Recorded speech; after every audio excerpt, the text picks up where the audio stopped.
पापायांगनवा चांदनवा हो बेटी, चांदन सोहरली जाय, चांदन सोहरली जाय। पापा जंगिया बैठलू हो बेटी, आमा के बिहरे कलेज, आमा के बिहरे कलेज। आमा के फटेला करी जवा हो बेटी, आमा के बिहरे कलेज। अतना बचन जब सुनेली हो बेटी, रोवेली पापाजी के जांग।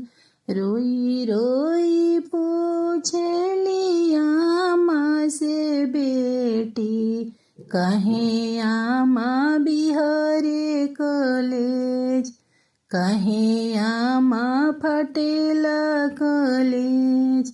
अरे गैया दाना ना गईनी तोहर पापाजी हो बेटी, तोहरे के कोई दिहनी दान, तोहरे के कोई दिहनी दान।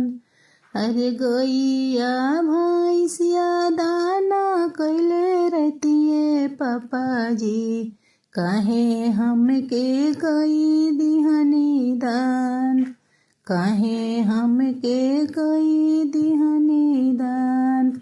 अरे गैया भैंसिया घर के लक्ष्मी हो बेटी, तू तो पराया घर के ना, तू तो हो पराया घर के बेटी, तू तो पराया घरे जा।